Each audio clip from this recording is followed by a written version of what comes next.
हम लोग consignment accounting कर रहे थे और कंसाइनमेंट अकाउंटिंग के अंदर अपने पास में नेक्स्ट टॉपिक जो है वो है accounting treatment of goods in transit. अब गुड्स इन ट्रांजिट का अकाउंटिंग ट्रीटमेंट क्या होता है ये हमारे को देखना है। पहले तो समझेंगे गुड्स इन ट्रांजिट का मतलब क्या होता है। ऐसा होता है कि ये है जी मिस्टर एक्स, ये कंसाइनर है, ठीक है। ये कौन है? कंसाइनर है।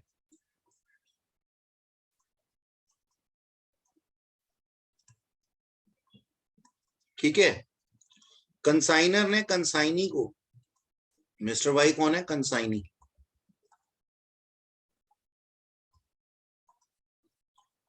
कंसाइनर ने कंसाइनी को 5,000 गुड्स भेजे, 5,000, ठीक है जी। और इसका दाम था 10 रुपए ईच। इन्होंने एक्सपेंडिचर किए, कंसाइनर ने भेजने के लिए एक्सपेंडिचर किए 2 रुपीज पर यूनिट, ठीक है जी। 2 रुपए पर यूनिट, यानी कि ये सामान कितने का हो गया? 12 रुपए का। 10 रुपए इसकी कॉस्ट और 2 रुपए इसका अमाउंट। तो इन्होंने गुड्स कितने के कंसाइन किए? 5,000 इंटू 2, 5,000 इंटू 12, यानी कि 60,000 रुपए के गुड्स कंसाइन किए। अब इन्होंने जो कंसाइनमेंट भेजा है ना, ये क्या हुआ कि इन्होंने 2 लॉट में ये माल भेजा है, 2 लॉट में माल भेजा है। 4,500 यूनिट्स गुड्स जो हैं, यानी कि 4,500 गुड्स जो हैं, वो तो मिस्टर वाई को इमीडिएटली रिसीव हो गए हैं, वो तो इमीडिएटली रिसीव हो गए हैं। लेकिन रिमेनिंग 500 यूनिट जो दूसरे लॉट में भेजे गए थे, वो भी इन ट्रांजिट है, यानी कि यात्रा में है, अभी पहुंचे ही नहीं है इनके पास में, ठीक है जी। अब मिस्टर वाई इन 4,500 गुड्स को लेकर के इनके ऊपर 2 रुपए अपने एक्सपेंडिचर और इनकर्ड करता है और इसको गोडाउन में अपने ले जाता है। अब मैं यहाँ बात कर रहा हूँ किस चीज की? मैं यहाँ बात कर रहा हूँ, ये तो आप लोगों को मालूम है कि 4,500 गुड्स का क्या होना है। मुझे 4,500 गुड्स के बारे में कोई बात नहीं करनी है आप लोगों से, ठीक है जी। मुझे तो केवल बात करनी है, मुझे केवल बात करनी है उन गुड्स की जो 500 गुड्स इन ट्रांजिट हैं। अब आप क्या सोचते हैं, जब इसको मिस्टर वाई ने अभी तक रिसीव ही नहीं किया जो गुड्स ट्रांजिट में है, तो क्या हो सकता है, क्या पॉसिबिलिटी है कि इसको बेच दिया गया हो? क्या इसको पॉसिबिलिटी है कि बेच दिया गया हो? बोलो, जवाब दो। No sir, no. नो कैसे सर। बेच? जब बेच कैसे सकते हैं जब इसके पास पहुंचे ही नहीं है अभी तक ये 500 यूनिट्स, तो वो आगे बेच कैसे सकता है उसको, या गोडाउन में कैसे ले जा सकता है? तो हमें बात करनी है इन 500 गुड्स की जो कि ट्रांजिट में है। तो ये क्या है? ये already goods send on consignment का पार्ट है। तो यहाँ क्या लिखा हुआ है? As goods are still in transit, it means goods are unsold, यानी कि अभी तक बिके नहीं है। Therefore, it should be added to closing stock and already it is part of goods sent on consignment. अब आप ये कहोगे कि सर ये क्लोजिंग स्टॉक का पार्ट भी कैसे हो सकता है जब हमें मिला ही नहीं है? तो ऐसा होता है कंसाइनर के बुक्स ऑफ अकाउंट में, कंसाइनर के बुक्स ऑफ अकाउंट में जो सामान उसने भेज दिया था कंसाइनी को, ठीक है जी, और जितना सामान मिलने के बाद में आगे बिक चुका है, वो तो है क्या? सोल्ड हो गया, या फिर एबनॉर्मली लॉस्ट हो गया, वो तो काम खत्म हो गया। लेकिन जो भेजा है उसमें से जो बिका या लॉस्ट नहीं हुआ, वो क्या माना जाता है? वो क्लोजिंग ही माना जाता है। यानी कि यहाँ पे कंसाइनर ने अपने बुक्स ऑफ अकाउंट में क्या लिखा है? Closing stock. ये 5,000 गुड्स जो हैं ये मैंने भेज दिए हैं, लेकिन क्योंकि अभी वो पहुंचे नहीं है तो बिके नहीं है। तो कंसाइनर के पॉइंट ऑफ व्यू से ये क्लोजिंग स्टॉक है। ये बात समझ में आई? क्लोजिंग स्टॉक कंसाइनर के पॉइंट ऑफ व्यू से है। ठीक है सर, चलो अब एक काम करते हैं, कंप्यूटेशन कर लेते हैं कि गुड्स इन ट्रांजिट का कंप्यूटेशन क्या है। सबसे पहले तो गुड्स इन ट्रांजिट कितने हैं? गुड्स इन ट्रांजिट है 500 यूनिट्स, और एक यूनिट का दाम था 10 रुपए, तो 5,000 रुपए का ये सामान, plus proportionate expenditure incurred by consignor. इन 500 यूनिट्स पे 2 रुपए खर्च किए होंगे कंसाइनर ने, 1,000। अब हमारी ना आदत होती है कि कंसाइनी के नॉन रेकरिंग एक्सपेंडिचर को भी यहाँ पे इंक्लूड कर देते हैं हम। अरे जो सामान उसके पास पहुंचा ही नहीं है, उसके नॉन रेकरिंग नेचर के एक्सपेंडिचर कैसे आ सकते हैं? यानी ये कंसाइनी ने इन गुड्स के ऊपर क्या कोई इन गुड्स के ऊपर एक्सपेंडिचर किया होगा? नहीं।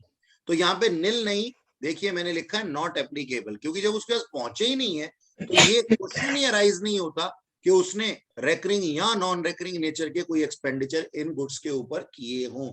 देयरफॉर हमारे पास में ये अमाउंट कितना आ जाता है? 6,000 रुपीज। यानी कि यहाँ पे प्रोपोर्शनेट एक्सपेंडिचर कंसाइनर के ही इंक्लूड होंगे। ठीक है जी, इस चीज को आप अपनी कॉपी में बना लीजिए, ये लीजिए, ये इसको आप नोट कर लीजिए, जल्दी से नोट कर लीजिए। ठीक है, तो ये क्वेश्चन जो दिया हुआ है हमारे पास में, ये क्वेश्चन इसको आप पढ़ सकते हैं, और पढ़ने के बाद आपको पता लगेगा कि यहाँ पे गुड्स एंड ऑन कंसाइनमेंट हैं 1000 यूनिट 900 रुपए ईच के, कंसाइनर के एक्सपेंडिचर है 10,900, एबनॉर्मल लॉस 50 यूनिट्स हैं क्योंकि भेजे गए थे 1000 यूनिट और रिसीव हुए केवल 950 यूनिट। क्वेश्चन में नेक्स्ट पॉइंट में बोला गया है कि सेल हुई है 750 सेट्स की, 750 यूनिट्स की, रेडियो सेट्स की 9 लाख रुपए में। कंसाइनी ने एक्सपेंडिचर किए हैं 10,500 जो कि नॉन रेकरिंग नेचर के हैं। कंसाइनी एलिजिबल है कमीशन के लिए 6% ऑन सेल्स, यानी कि 54,000, 9 लाख रुपीज के ऊपर 6% हो गया। यहां पे क्वेश्चन के अंदर एक पॉइंट दिया हुआ है, रिपेयर एक्सपेंडिचर हुए 2,500 रुपए। ठीक है सर, अब ये रिपेयर एक्सपेंडिचर जो हुए हैं सेल को प्रमोट करने के लिए हुए हैं, क्योंकि अगर कोई चीज खराब हो जाती है या डैमेज हो जाती है गोडाउन में और उसको ठीक ठाक करके बेचा जा सकता है तो वो सेलिंग एंड प्रमोशनल एक्सपेंडिचर है। तो ये रिपेयर एक्सपेंडिचर कंसाइनी के द्वारा किए गए हैं 2,500 रुपए के, जब गोडाउन में माल आ चुका था उसके बाद में। हमारा रूल क्या कहता है? हमारा रूल ये कहता है कि कंसाइनर ने कंसाइनी के पास सामान भेजा, जितने भी एक्सपेंडिचर होंगे नॉन रेकरिंग नेचर के होंगे। कंसाइनी जब तक गोडाउन में नहीं ले जाता जितने एक्सपेंडिचर करेगा नॉन रेकरिंग नेचर के होंगे, और गोडाउन में पहुंचने के बाद कस्टमर तक पहुंचाने में जितने भी एक्सपेंडिचर होंगे वो सेलिंग एंड प्रमोशनल एक्सपेंडिचर माने जाएंगे, जो कि रेकरिंग नेचर के होंगे। और रेकरिंग नेचर के एक्सपेंडिचर क्लोजिंग स्टॉक की कंप्यूटेशन में इंक्लूड नहीं होते। इसलिए मैंने यहां लिखा है कि ये जो रिपेयर एक्सपेंडिचर कराए गए हैं ये इंक्लूड नहीं किए जाएंगे क्लोजिंग स्टॉक की कंप्यूटेशन। अच्छा सर, अब हमारा नेक्स्ट क्वेश्चन आता है कि क्लोजिंग स्टॉक है कितना? तो 1000 यूनिट्स भेजे गए थे, 50 यूनिट डिस्ट्रॉय हो गए हैं, 750 बिक गए हैं, तो 200 यूनिट ही केवल क्लोजिंग स्टॉक में रहे हैं। और इंश्योरेंस क्लेम यहां बोला गया है कि 35,000 रुपए एडमिट किए गए हैं बाय इंश्योरेंस कंपनी। तो ये क्वेश्चन के अंदर ये सारा डाटा है। मैं चाहूंगा कि आप इसको फटाफट से आंसर की फॉर्म में कंसाइनमेंट अकाउंट के अंदर बनाएं। थोड़ा टाइम आप लीजिए, फिर उसके बाद में मैं बना देता हूं। जल्दी कोशिश कीजिए देखना जी जो सॉल्व किया है। Computation of abnormal loss, cost थी इसकी 900, इनवॉइस प्राइस का तो क्वेश्चन ही नहीं था। 50 यूनिट एबनॉर्मल लॉस हुए थे, 45,000 रुपीज का सामान था। प्रोपोर्शनेट एक्सपेंडिचर बाय कंसाइनर 10,900 रुपए कंसाइनर ने खर्च किए 1,000 गुड्स पे, तो बताओ 50 पे कितने किए होंगे? 545, तो 45,000 545 टोटल हो गया, जिसमें कि 35,000 रुपए हमारे रिकवर हो गए हैं। तो हमारे नेट लॉस जो आया वो 35,545 आया, जिसको कि अभी देखेंगे। इसी तरीके से हमारे पास में क्लोजिंग स्टॉक की कंप्यूटेशन हम करेंगे। कॉस्ट थी 200 गुड्स की, 200 गुड्स कैसे बची थी ये हमने अभी कंप्यूट किया था। तो 200 गुड्स का 900 के हिसाब से 1,80,000। कंसाइनर ने इन 200 गुड्स के ऊपर प्रोपोर्शनेट एक्सपेंडिचर 2,180 किए हैं, और कंसाइनी ने 10,500 एक्सपेंडिचर किए नॉन रेकरिंग नेचर के 950 गुड्स पे। तो बताओ 200 गुड्स पे कितने किए होंगे? जवाब है 2,211 रुपए। तो टोटल हमारे पास में जो अमाउंट आ जाता है क्लोजिंग स्टॉक का वो आ जाता है 184,391। अब क्वेश्चन को के बुक्स ऑफ अकाउंट हमें बनाने, कंसाइनमेंट अकाउंट बनाना है, consignment account in the books of consignor, उसमें हमने सबसे पहले लिख दिया goods send on consignment 9 lakh रुपए 1000 यूनिट 900 के हिसाब से। खुद ने कंसाइनर ने खर्चे किए थे 10,900 रुपए, हमने डेबिट कर दिया उसको, consignment account debit to bank account, ये एंट्री होती है। अब गीता ने कुछ एक्सपेंडिचर किए हैं, वो गीता के नाम से आएंगे तो एंट्री बन जाएगी consignment account debit to Geeta 10,500 expenditure के लिए। फर्दर रिपेयर भी करवाए थे उन्होंने, वो भी ये रिइंबर्समेंट लेंगी, ठीक है जी, कंसाइनर से, तो वो भी लिख दिए। और अपनी कमीशन भी वो उनसे लेंगी 54,000, तो consignment account debit to Geeta के नाम से 54,000 रुपीज, 9 लाख के ऊपर 6% कमीशन उनकी बनती है। टोटल अमाउंट है 67,000 रुपीज, ठीक है जी। गीता ने सेल किया था 9 लाख रुपए में, जिसको कि हम ऑलरेडी लिख चुके हैं अपने पास में, ठीक है जी।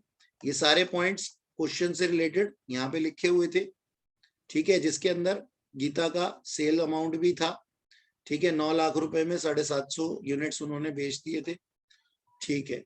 और इसके बाद में एबनॉर्मल लॉस हमने निकाले थे वर्किंग नोट से 45,545, और क्लोजिंग स्टॉक इतना निकाला था 184,391। एबनॉर्मल लॉस अकाउंट बना दिया हम लोगों ने एक, कंसाइनमेंट अकाउंट से निकला और एबनॉर्मल लॉस अकाउंट में डेबिट हो गया। कितना, क्या एंट्री बन गई हमारी, abnormal loss account debit to consignment account 45,545 rupees. Insurance company से क्लेम रिसीव हुआ है 35,000, अमाउंट बन जाएगा, एंट्री बन जाएगी insurance company account debit to abnormal loss account, यानी कि एबनॉर्मल लॉस को कम कर दिया गया। रिमेनिंग जो बच गया वो कहां शिफ्ट हो जाएगा, प्रॉफिट एंड लॉस अकाउंट में 10,554 रुपीज, 545 रुपीज, ठीक है जी। ये सब कुछ एडजस्टमेंट करने के बाद में हमारे पास में ये हमारे नेट प्रॉफिट्स आ जाएंगे 1,52,036। और अब कंसाइनी का अकाउंट बना देंगे। कंसाइनी के अकाउंट के अंदर जो दो चीजें कंसाइनमेंट अकाउंट के अंदर लिखी गई थी, वो दोनों सेल और उसके टोटल अमाउंट हमने डाल दिए कंसाइनी अकाउंट के अंदर, ठीक है जी। यानी कि ये गीता का अकाउंट है राखी की बुक्स में, 9 लाख की सेल की थी, 67,000 उन्होंने लेने हैं, तो इसका मतलब उन्होंने देने कितने हैं, 8,33,000 रुपीज। तो एंट्री क्या बन जाएगी अपने पास में, एंट्री बन जाएगी sir bank account debit to Rakhi in the books of, in the book, entry बन जाएगी bank account debit to Geeta, Geeta का अकाउंट है ये, ठीक है जी, राखी की बुक्स में। तो ये हमारा जो है टोटल आंसर बन करके हमारे सामने आता है, एक तो ये और दूसरा ये कंसाइनी का। मेरे हिसाब से किसी को कोई दिक्कत नहीं होनी चाहिए, है तो पूछ सकता है। इसके बाद हम नेक्स्ट क्वेश्चन करेंगे, ठीक है जी।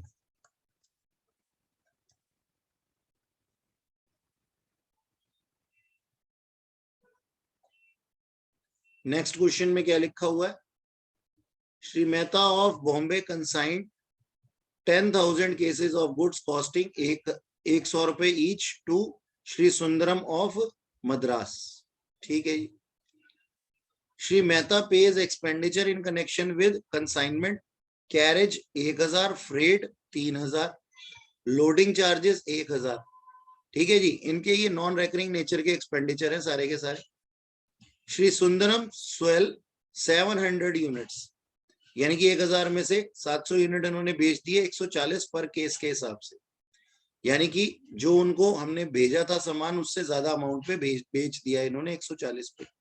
And incurred the following expenditure, ये एक्सपेंडिचर क्या थे, clearing charges 850, warehousing and storage 1700, packing and selling expenditure 600 rupees. अब आप यहाँ पे देख सकते हैं कि हमारे पास में नॉन रेकरिंग नेचर के एक्सपेंडिचर कौन से हैं, सिर्फ क्लियरिंग चार्जेस है, ठीक है जी, सिर्फ क्लियरिंग चार्जेस। ये 850 जो हैं ये नॉन रेकरिंग नेचर के हैं, क्लोजिंग स्टॉक की कंप्यूटेशन में यही आएंगे केवल।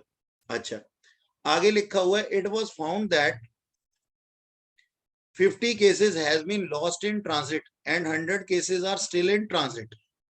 तो अभी शुरुआत में जो हमने गुड्स इन ट्रांजिट की आपको बात बताई थी, गुड्स इन ट्रांजिट का क्या होता है, क्लोजिंग स्टॉक में इंक्लूड हो जाता है, ठीक है जी। तो 50 केसेस जो है वो लॉस्ट हो गए हैं, यानी कि एबनॉर्मल लॉस है, तो उसके ऊपर प्रोपोर्शनेट एक्सपेंडिचर भी कंसाइनर के जो होंगे वो भी लॉस्ट हो जाएंगे, और गुड्स इन ट्रांजिट का ट्रीटमेंट मैंने अभी आपको सिखाया था कि ये 100 केसेस जो थे वो गुड्स इन ट्रांजिट है। आगे पढ़ते हैं। Shri Sundaram is entitled to commission of 10% on gross sales. जितनी भी उनके पास में सेल्स होगी, ठीक है जी, उसके ऊपर उनको 10% कमीशन मिलेगा। Draw up a consignment account and consignee account in the books of Shri Mehta. बहुत ही लड्डू क्वेश्चन है, सिर्फ ये ट्रीटमेंट करना है हमारे को, ये नया है हमारे लिए जो हमने आज ही सीखा है। तो कीजिए पहले, फिर मैं आप लोगों को बताता हूं 100 केसेस स्टिल इन ट्रांजिट। एक बार आप इस क्वेश्चन को कीजिए, फिर मैं करता हूं आप लोगों के साथ में, ठीक है। पहले आप लोगों को मौका दिया जा रहा है, कीजिए, क्योंकि हम बहुत सारे क्वेश्चन क्लासेस में कर चुके हैं।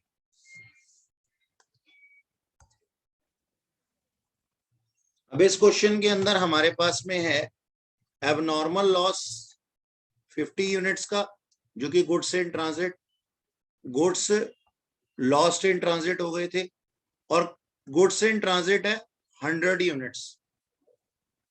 हमारे को क्लोजिंग स्टॉक की कंप्यूटेशन करनी है। 1000 यूनिट भेजे गए थे, 50 लॉस्ट हो गए थे, 700 बेच दिए गए।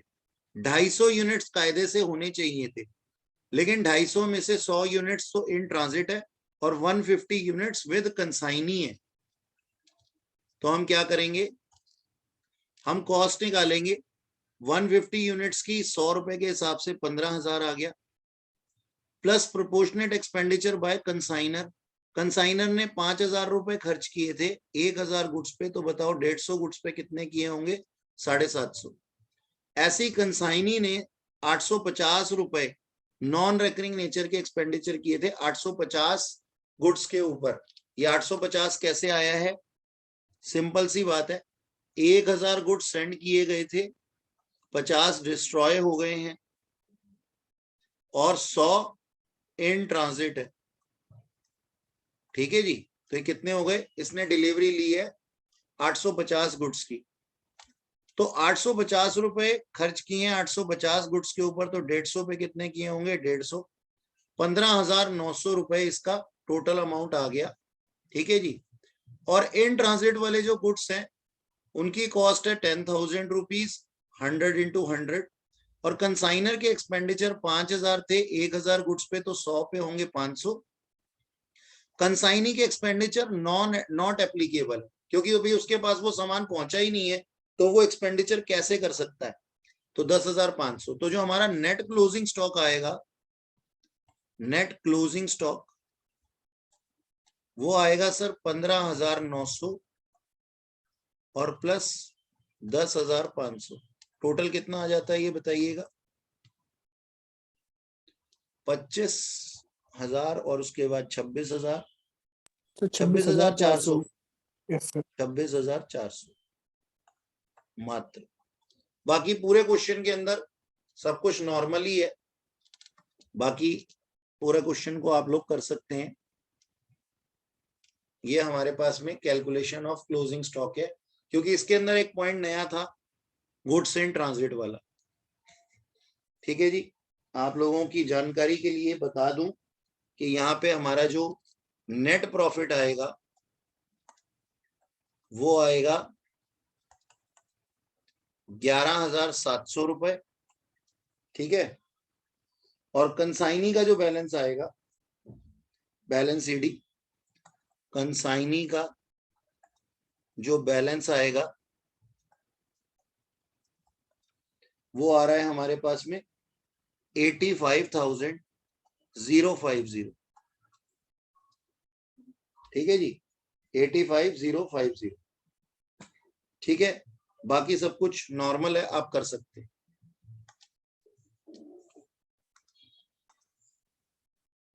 नेक्स्ट क्वेश्चन है हमारे पास इलिस्ट्रेशन नंबर 18, ये भी डिस्कस करूंगा मैं आपसे। ए ऑफ आगरा है और बी ऑफ बरेली है। ए ऑफ आगरा कंसाइनर है और कंसाइनी है बी ऑफ बरेली। आप लोगों को ये इंफॉर्मेशन दे रहा है कि sir goods कंसाइंड 10,000 units 25 per unit on 1 अप्रैल। जब भी हमारे को गुड्स कंसाइंड वर्ड दिया हुआ होगा ना और एट कॉस्ट नहीं दिया हुआ होगा, तो हम इसको इनवॉइस प्राइस ही मानेंगे। तो वो जो 25 रुपए पर यूनिट है ना, goods consign 10,000 units at the rate 25 per unit on 1 अप्रैल। इसका इनवॉइस प्राइस है सर, ये इसका इनवॉइस प्राइस है। और इसके अंदर लिखा हुआ है कि ये the proforma invoice was made by adding 25% to cost. इसका मतलब क्या हुआ सर? इसका मतलब ये हुआ, ऑन कॉस्ट लिखा है ना, तो इसका मतलब हुआ कि कॉस्ट हमारी कितनी है? कॉस्ट है हमारी 100 और प्रॉफिट है हमारा 25। तो हमारा सेलिंग प्राइस क्या है? इनवॉइस प्राइस क्या है? 125। इनवॉइस प्राइस इज 125, जो कि अपने आप में 25 रुपए है। अब अगर आपको निकालना हो कि 25 रुपए में प्रॉफिट मार्जिन कितना है, तो आप कैसे निकालेंगे? 25 रुपए अगर अपने आप में 125% है, तो बताइए 25% कितना होगा? बताइए कितना हुआ ये, जल्दी बताइए, कैलकुलेट करके बताइए। 25 डिवाइडेड बाय 125 मल्टीप्लाइड बाय 25, 5 रुपए। बिल्कुल सही जवाब, ₹5। तो इसका मतलब ये 25 रुपए में कॉस्ट है 20 रुपए और प्रॉफिट है 5 रुपए। ये हमारे लोडिंग के टाइम पे काम आएगा, लोडिंग निकालने के टाइम पे काम आएगा। ठीक है जी, 5 रुपए का प्रॉफिट और 20 रुपए का कॉस्ट प्राइस। ठीक है, अच्छा जी। Consigner expenses by consigner towards loading, freight and insurance 47,500। तो सबसे पहले वाले की एंट्री क्या हो जाएगी? सबसे पहले एंट्री हो जाएगी consignment account debit to goods send on consignment account 10,000 into 25 के हिसाब से। और उसके बाद में उसके ठीक सामने हमारे पास में एंट्री हो जाएगी by goods send on consignment account, by goods send on consignment account. यानी कि एंट्री क्या बनेगी? Consignment account debit, oh sorry, goods send on consignment account debit to consignment account. यानी कि दो एंट्रीज यहां पे बनेगी फर्स्ट पार्ट के अंदर। ध्यान से सुन लीजिएगा, पहली एंट्री बनेगी consignment account debit to goods send on consignment account, और ये बनेगी 10,000 इंटू 25 रुपीज के हिसाब से। और उसके बाद सेकेंड एंट्री क्या बनेगी? सेकेंड एंट्री बिल्कुल इसकी रिवर्सल एंट्री बनेगी। और क्या एंट्री बनेगी? एंट्री बनेगी सर हमारे पास में goods send on consignment account debit to consignment account. ठीक है जी, कितने रुपए के हिसाब से? 5 रुपए के हिसाब से, 10,000 इंटू 5। ओके, नेक्स्ट है एक्सपेंसेस बाय कंसाइनर। तो ये हमारे कंसाइनर के एक्सपेंसेस हैं। एंट्री बन जाएगी bank account consignment account debit to bank account 47,500 से। ठीक है जी। नेक्स्ट पॉइंट में लिखा हुआ है a draw a bill on B 50,000 payable on 30th September which B is accepted. The bill was discounted by A with his banker on 30th April at 18% per annum. ठीक है sir, अब सुनिएगा इसके बारे में ध्यान से। ये क्या है? एडवांस है, एडवांस रिसीव्ड बाय बी। तो यहाँ पे क्या एंट्री बन जाएगी हमारे पास में? B R account debit to B. अब इसमें कहीं भी कंसाइनमेंट अकाउंट इफेक्ट नहीं हुआ, B R account debit to B, ये लिख देंगे हम। तो ये कंसाइनी की बुक्स ऑफ अकाउंट में तो एंट्री होगी क्रेडिट साइड पे, कंसाइनमेंट में मत कर देना। ठीक है जी,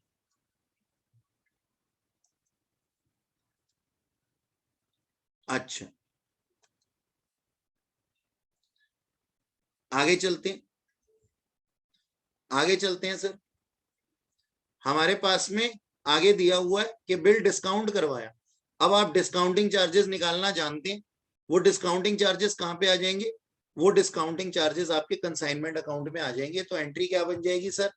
consignment account debit to discounting charges account. और डिस्काउंटिंग चार्जेस जो है हमारे क्या है? एक्सपेंस है। ठीक है, तो एंट्री क्या बन जाएगी? Consignment account debit to discounting charges. Okay, और ये जो भी डिस्काउंटिंग चार्जेस आएंगे वो हम लिख सकते हैं। आगे चलते हैं, आगे लिखा हुआ है expenses incurred by consignee. Unloading charges है 4900, क्लियरिंग चार्जेस है 3900, कैरेज इनवर्ड है 1000 रुपीज और स्टोरेज एक्सपेंसेस है 14500, ऑफिस एंड एडमिनिस्ट्रेशन एक्सपेंसेस है 5000, सेलिंग एंड डिस्ट्रीब्यूशन एक्सपेंसेस है 10,000। सबसे पहले तो हमें ये देखना है कि हमारे पास में 4900 रुपीज, 3900 रुपीज और 1000 रुपीज ये नॉन रेकरिंग नेचर के हैं और बाकी सारे रेकरिंग नेचर के हैं। तो क्लोजिंग स्टॉक की कंप्यूटेशन करते समय ये तीनों जिनके ऊपर मैंने येलो मार्कर लगाया है यही केवल क्या नाम है प्रोपोर्शनेट एक्सपेंडिचर इंक्लूड होने वाले। अच्छा जी, ठीक है सर, लेकिन आएंगे सारे के सारे एक्सपेंडिचर तो हमारी एंट्री क्या बन जाएगी, consignment account debit to B, और ये सारे के सारे एक्सपेंडिचर उसके अंदर आ जाएगी। ओके, नेक्स्ट बोला गया goods sold by consignee 2500 units at the rate ₹25 per unit in cash. ठीक है सर, जो कैश सेल्स हुई वो इनवॉइस प्राइस पे 25 रुपए के हिसाब से हुई और 5000 यूनिट्स जो थे वो 32.5 के हिसाब से क्रेडिट सेल हुई। ठीक है, कोई दिक्कत नहीं, हम नेट सेल्स निकाल सकते हैं और हमारी एंट्री क्या बन जाएगी, हमारी एंट्री बन जाएगी B debit to consignment account. Total amount हम निकाल सकते हैं 5000 इंटू 25 करके, सॉरी 2500 इंटू 25 करके और 5000 इंटू 32.5 करके। ठीक है, आगे लिखा हुआ है consignee collected full cash payment from all credit customer except one two whom 200 units were sold become insolvent and only 75 पैसा in a rupees can be recovered from him। अब यहाँ पे जो है बेड डेट्स हुए हैं, हमें चेक करना पड़ेगा क्या क्वेश्चन के अंदर डेल क्रेडिट कमीशन दिया जा रहा है। जी हाँ, नेक्स्ट पॉइंट के अंदर दिया जा रहा है B remitted the amount due to A after reducing 5% commission including 2% del credit commission on 30th April. तो बच्चों जब डेल क्रेडिट कमीशन हमारे पास में आ जाएगा तो बेड डेट्स का कोई मतलब नहीं रहेगा, तो हमारे पास में जितना भी अमाउंट होगा टोटल सेल्स ही आएगा। ठीक है, और डेल क्रेडिट कमीशन का हमारे पास में एक अमाउंट आ जाएगा, डेल क्रेडिट कमीशन का एक अमाउंट हमारे पास आ जाएगा, तो हमारी जनरल एंट्री क्या बन जाएगी, ध्यान से सुनिएगा।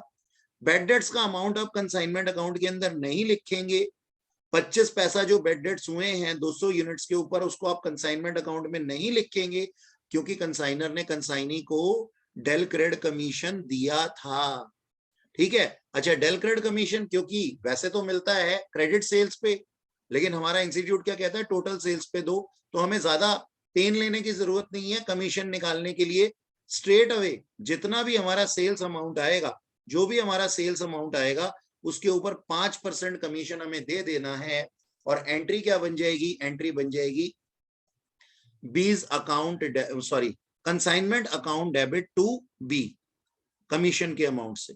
ठीक है जी, ये सारी ट्रांजेक्शन करने के बाद में हम प्रॉफिट्स, सारी ट्रांजेक्शन्स के अंदर हमारे पास क्लोजिंग स्टॉक भी हमें इंक्लूड करना है, क्लोजिंग स्टॉक हमारे को निकालना है। ठीक है, इस क्वेश्चन के अंदर कहीं पे भी कोई एबनॉर्मल लॉस नहीं है। ठीक है, तो यहाँ पे हमारे कितने 10,000 यूनिट्स थे और उसमें से कितने बिक गए हैं 2500 यूनिट्स प्लस 5000 यूनिट 7500 यूनिट्स बिक गए हैं, तो रिमेनिंग कितने रह गए हैं क्लोजिंग स्टॉक में 2500 यूनिट्स रह गए हैं। ठीक है जी, उनकी कंप्यूटेशन हमारे को करनी है और उसकी एंट्री बना देनी है क्लोजिंग स्टॉक अकाउंट डेबिट या फिर stock with consignee account debit to consignment account. ठीक है, ये सारी ट्रांजेक्शन्स करने के बाद में हमारे को कंसाइनमेंट अकाउंट के अंदर प्रॉफिट या लॉस जो भी आ रहा होगा वो निकालना है और उसके बाद में कंसाइनी अकाउंट के अंदर बैलेंसिंग फिगर निकाल देनी है। तो इस तरीके से ये पूरा क्वेश्चन हमने डिस्कस किया, कुछ भी नया नहीं था इसके अंदर, आप लोग कर सकते हैं। ठीक है जी, ये क्वेश्चन आपका होमवर्क है, न केवल ये 18वां क्वेश्चन बल्कि ये 19वां क्वेश्चन भी आपका होमवर्क है। ये 19वां क्वेश्चन पूरा का पूरा। सर क्वेश्चन भेज देना। क्वेश्चन भेजे हुए सर ऑलरेडी, कल मैंने ग्रुप पे ये पीडीएफ भेजी हुई है, आप चेक कीजिए। ठीक है सर, ये क्वेश्चन आपके 2 क्वेश्चन आपको जो है वो करने हैं होमवर्क में।